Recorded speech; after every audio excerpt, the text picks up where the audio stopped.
नमस्ते दोस्तों, मैं अभिषेक जैन। आज जो मेरा टॉपिक है वो है फेज़ सीक्वेंस।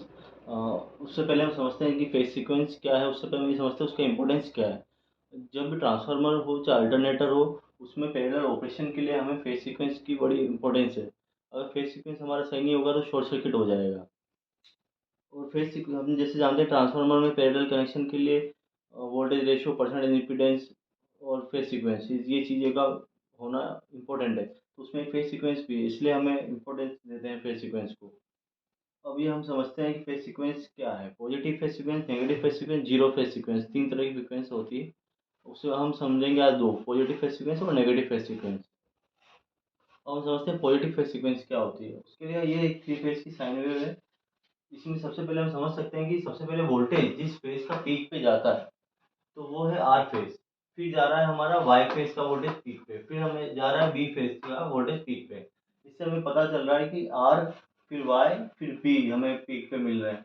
मतलब हमारा जो ये वेक्टर डायग्राम जो है, इसमें हमारा डायग्राम में क्या होगा, आर, वाई और फिर बी है, यानी क्लॉकवाइज डायरेक्शन होगा। रोटेटिंग मैग्नेटिक फील्ड जो बनेगा मोटर में, तो उसका डायरेक्शन क्या होगा, रोटेट क्लॉकवाइज होगा। अब ये क्लॉकवाइज होने से इसको हम क्या बोलेंगे, पॉजिटिव फेज सीक्वेंस। और इनके हर फेज के, दो फेज के बीच में फेज डिफरेंस कितना होता है, 120 डिग्री का फेज डिफरेंस रहता है। अब यही जब हमारा फेज का डायरेक्शन उल्टा हो जाएगा, जैसे पहले हमारा आर पीक पाया, फिर बी पीक पे आता है, फिर वाई पीक पे आता है वोल्टेज, तो क्या होगा, इसको हम नेगेटिव फेज सीक्वेंस बोलेंगे। इसमें क्या होगा कि रोटेटिंग मैग्नेटिक फील्ड जो मोटर में मिलेगा उसका डायरेक्शन अपोजिट हो जाएगा, यानी एंटी क्लॉकवाइज हो जाएगा। अब मोटर किस तरफ घूमेगी, एंटी क्लॉकवाइज घूमेगी। तो इसको हम नेगेटिव फेज सीक्वेंस बोलते हैं। जब भी हमें इंडस्ट्री में मोटर का डायरेक्शन चेंज करना होता है तो हम क्या करते हैं, फेज सीक्वेंस चेंज कर देते हैं। दो फेज को आपस में इंटरचेंज कर देते हैं। तो उससे हम बोलते हैं कि फेज सीक्वेंस हमने चेंज कर दिया है, और उससे क्या होता है, मोटर का डायरेक्शन अपोजिट हो जाता है। क्लॉकवाइज घूम रही थी तो एंटी क्लॉकवाइज घूमने लग जाती है। लेकिन फेज सीक्वेंस इंपॉर्टेंट इसलिए है क्योंकि जैसे मान लो हमें कुछ मोटर तो हमें घुमानी होती है दोनों डायरेक्शन में, लेकिन हमें कुछ मोटर हम चाहते हैं वो एक ही फेज सीक्वेंस में चले। तो जैसे बकेट एलिवेटर हो गया सीमेंट फैक्ट्री में, और हमारा फैन हो गए, कुछ पंप, वाटर पंप हो गए, तो इनमें हम डायरेक्शन चेंज नहीं कर सकते। फैन का डायरेक्शन हम अपोजिट कर देंगे तो हवा वो ऊपर की जगह ऊपर देनी है तो वो नीचे देने फेंकने लग जाएगा।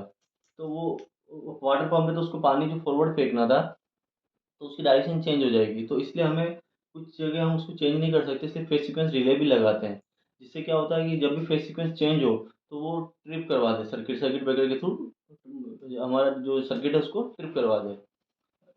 जैसे हम डायरेक्शन चेंज किसका करते हैं मोस्टली, तो सीमेंट फैक्ट्री में हम आरएवी और डीसीसी, डायरेक्ट चेन कन्वेयर और आरएवी, रोटरी एयर लॉक, इसका हम चेंज करते हैं डायरेक्शन मोस्टली।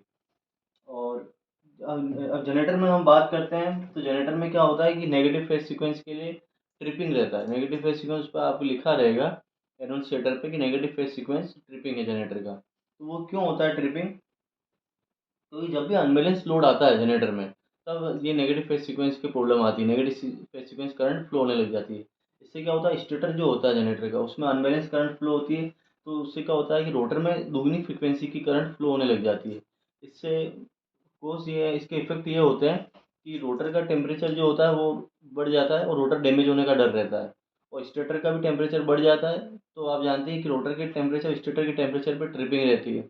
स्टेटर जैसे ही वाइंडिंग का टेम्परेचर बढ़ेगा तो उसको ट्रिपिंग होती है आपकी। तो वैसे भी सर्किट आपका ट्रिप करवा देगा। और फिर आपका आता है जनरेटर वाइब्रेशन बढ़ जाता है तो वाइब्रेशन पे भी ट्रिपिंग रहती है। तो एक इफेक्ट के कारण ट्रिपिंग सब पे रहती है, लेकिन इफेक्ट के कारण हमें ये सब इफेक्ट होते हैं, इसलिए नेगेटिव फेज सीक्वेंस हमें नहीं चाहिए जनरेटर के अंदर। क्योंकि हमारा जो जनरेटर है उसका सिंक्रोनाइजिंग होता है ग्रिड के साथ, और आपस में भी पैरेलल कनेक्शन है तो पैरेलल ऑपरेशन भी होता है अल्टरनेटर का। तो फेज सीक्वेंस नेगेटिव हो जाएगा तो प्रॉब्लम हो जाएगी। उसके लिए क्या है कि नेगेटिव फेज सीक्वेंस रिले लगती है जो ये सर्किट ब्रेकर को ट्रिप करवाती है सेंस करके। नेगेटिव सीक्वेंस फिल्टर भी लगता है। उसमें क्या होता है कि नेगेटिव सीक्वेंस फिल्टर के अंदर रेजिस्टेंस और इंडक्टर रहते हैं, का सर्किट रहता है।